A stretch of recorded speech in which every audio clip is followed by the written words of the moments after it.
बनी है तो किसी एक जात की, किसी एक बरादरी की समस्या नहीं है, वो अमूर वैसा के हिंदू मुस्लिम सबकी समस्या है। अगर समस्याएं हमारी साझा है तो उसके निदान के लिए भी हमें साझा प्रयास करना पड़ेगा। उस साझा प्रयास के लिए जात धर्म से ऊपर उठकर हमारा आप सहयोग कीजिए। मैं आपको विश्वास दिलाता हूं कि पिछले 30-35 सालों से असेंबली की दीवारों ने आपकी समस्याओं की कोई आवाज नहीं सुनी है। मैं आपको विश्वास दिलाता हूं कि मैं समीक्षा करने वाला हूं। मैं 40-41 दिन इस क्षेत्र में लगाऊंगा, एक एक पंचायत में एक दिन में रहूंगा। दोपहर के खाने का, रात के ठहरने का इंतजाम कर दीजिएगा और मैं वहां पर रहूंगा। मैं देखूंगा कि वहां की समस्या क्या है, कहाँ सड़कों का मसला है, कहाँ हॉस्पिटल का मसला है, कहाँ नदी का कटाव है। ये नहीं कि मैं आसमान के तारे तोड़कर सारी चीजों का समाधान कर दूंगा, लेकिन चूंकि मैं नया आदमी हूँ, मेरे ज्ञान में होना चाहिए कि कौन सा काम कैसे कर सकते हैं। मैं उसको करीब से देखना चाहता हूँ और उसको देखने के बाद मैं पटने में आपकी सारी समस्याओं की आवाज लेकर जाऊंगा। मैं प्रयास जरूर करूंगा, लेकिन मैं जानता हूं अच्छा है कि कोई सेकुलर सरकार बने, हम उसकी मददगार बन सकते हैं। लेकिन जो लोग भी बने, दिल्ली और पटने में सब बेईमानों के हाथों में सरदारी है। सारी बातें शायद हमारी वहां न सुनी जाए, तो मैं आपको विश्वास दिलाता हूं पटने में अगर हमारी समस्याओं का समाधान नहीं हुआ तो बच्चा गली में लड़ता है, पिट जाता है तो माँ के पास दौड़ कर आता है। नेता अगर कहीं थक जाता है तो दौड़ कर जनता के पास आता है। पटने में अगर मेरी बात नहीं सुनी गई तो मैं आपके पास आऊंगा और कहूंगा कि बरबट्टा के लोगों, आपने हमें इज्जत देने का काम किया था, लेकिन ये सरकार हमें बेइज्जत कर रही है, हमारी बात नहीं सुन रही है, हमारी सड़कों का मसला, हमारे कटाव का मसला हल नहीं कर रहा है। आओ मिलकर अमोड़ के सड़क पर बैठो। जब तक मेरे समस्याओं का हल नहीं होगा, बीडियों का ताला नहीं खुलेगा और सड़क पर किसी के बाप को चलने की इजाजत नहीं होगी। और उस दिन देखोगे बात यहाँ से नहीं सुनी जाएगी तो हम लोग 1-2 नहीं जीते हैं, 5-5 जीते हैं। बोला हमको पटना करेगा, आप लोग 5 आदमी जीत गए। तो मैंने कहा हाँ, हमारे सीमांचल के बुजुर्गों ने कहा कि 5 बेटा को जिताएंगे।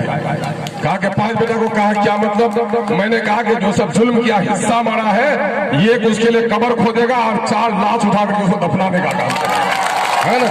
अगर वहां मेरी बात नहीं सुनी गई, हम लोग कोशिश करेंगे उसके बाद NH को भी जाम करेंगे कि अगर हमारे मसले का हल नहीं होगा तो दिल्ली का ये रास्ता भी तुम्हारे लिए नहीं खुलेगा। ये काम हमने करने का काम हमने ठाना है।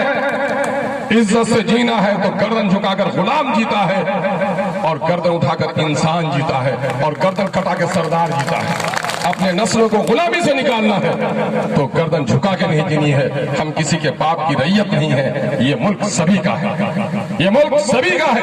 अगर वोट का कीमत बराबर है, वोट की कीमत बराबर है तो सबको हॉस्पिटल मिलना चाहिए, सबको पढ़ने के लिए स्कूल मिलना चाहिए, सबको जाने के लिए सड़कें मिलनी चाहिए। हम समानता की लड़ाई लड़ते हैं, हम संविधान की लड़ाई लड़ते हैं, हम हिंदू और मुसलमानों की नहीं, भारत के संतानों की हम लड़ाई लड़ते हैं। इसके लिए आप हमारा सहयोग कीजिए।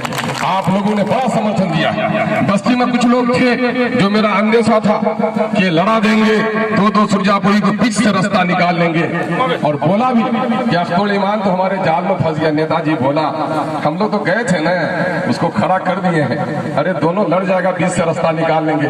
मैंने कहा मुनाफिक आजम सुन ले कि तू मुनाफिक हो सकता है, लेकिन तू कुलैया के हयामंद और गैरतमंद इंसानों को मुनाफिक नहीं बना सकता, नहीं बना सकता।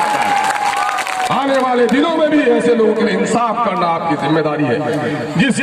जिसने मस्जिद तोड़ने वालों का साथ दिया है, वो कल अगर दामन फैला दूं, वो कह दो कि मस्जिद तोड़ने वालों के पास जाओ, मस्जिद की हिफाजत करने वालों के पास दामन नहीं फैला सकते हो, नहीं फैला सकते हो, कहना पड़ेगा। आज इस देश में मुसलमान नहीं, बल्कि जब बाबरी मस्जिद टूट रही थी 46 आदमी मुसलमान था, लेकिन सबसे पहले अगर बाबरी मस्जिद के खिलाफ किसी ने आवाज उठाई, सुनील दत्त का नाम था। हिंदुओं में आज भी इंसाफ पसंद लोग जिंदा है। बहुत सारे हिंदू वकीलों ने बगैर फीस के बाबरी मस्जिद का मुकदमा लड़ा है। अभी इंसाफ खत्म नहीं, अभी प्रेम नहीं मिटा, अभी हमको लेकर चलना है। और इस क्षेत्र में हमारे हिंदू भाई अल्पसंख्यक है। मैं अपने मुस्लिम समुदाय के लोगों से कहना, कभी मैं फख्र मत करना कि मेरा मियां MLA जीत गया है। अख्तर ईमान इसके लिए कसम देता है, मैं सबका MLA हूँ, सबका मैं विधायक। ये बात सुन लेना।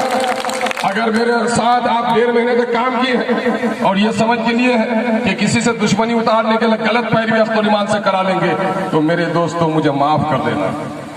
आपने मेरा साथ दिया होगा, लेकिन MLA बनने के खातिर हम अपने आखिरत को तबाह नहीं कर सकते हैं, किसी गलत आदमी का साथ नहीं। मैं 70 बार हार जाना पसंद करूंगा, किसी पर जुल्म करना और गलत लोगों की पैरवी करना पसंद नहीं कर सकता मैं। मेरे भाई जिन्होंने मुझे वोट नहीं दिया है, जिन्होंने मुझे गालियां दी है, मेरे गाड़ी पर पत्थर फेंका है, अगर हक का मामला उसके साथ होगा तो अख्तुल ईमान उसका साथ देने के लिए खड़ा है। यही मैं करूंगा, इसकी मुझे इजाजत दीजिए। आप लोग काफी देर से यहाँ इंतजार किए। मैं माओ बहनों बेटियों, प्रदेश से तुम्हारे शौहर ने, बेटे ने, भाई ने कहा था कि वोट अख्तुल ईमान को देना। हम तो हैरत में पड़ गए कि आसमान वाले ने भी फैसला कर लिया था। मैं गया था परसों वहाँ मनवारे में, कहा यार हाजी साहब से मिलिए, वहाँ सूफी साहब से, वहाँ पंडित जी से, मौली साहब से, मुखिया से मिला। वहाँ जो गया तो कहा कि एक बच्चा से आपको मिलना पड़ेगा। तो मैंने बच्चे तो नारे लगा ही रहे, क्या बच्चे से क्या मिलेंगे। भले एक 10 साल के बच्चे ने अपने खानदान को रास्ता दिखा दिया। मैंने कहा क्या मामला है। वो 10 साल का बच्चा जो पतंग छाप जिंदाबाद का नारा लगा रहा था, माँ बाप को वोट देते कब सुना के नहीं पतंग को नहीं फला को वोट देंगे। बच्चे ने कहा नहीं पतंग को वोट देना पड़ेगा। माँ बाप ने कहा बेटा तू क्या जानता है, अरे पतंग छाप को नहीं हम लोग उसको वोट देगा, नहीं पतंग को वोट देना पड़ेगा। माँ बाप जब जिद पर आ गए तो बच्चे ने कहा कि मैं मर जाऊंगा लेकिन पतंग के अलावा किसी में वोट देने नहीं दूंगा।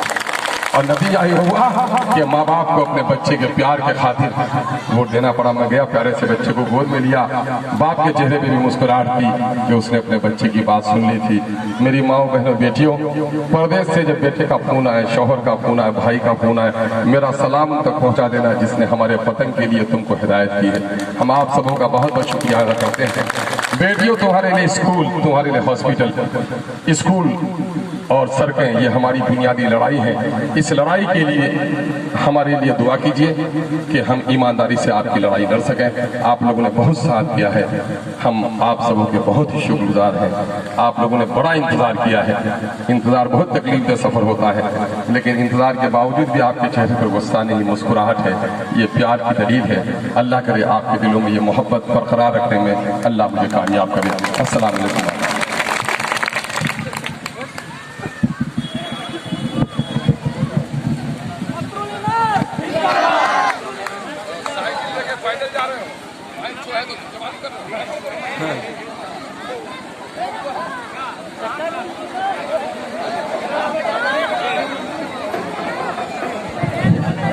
अख्तरुल ईमान जिंदाबाद, अख्तरुल ईमान जिंदाबाद, अख्तरुल ईमान जिंदाबाद।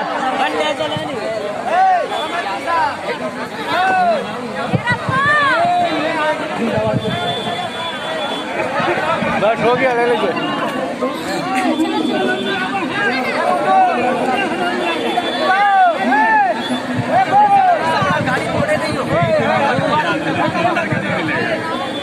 गाड़ी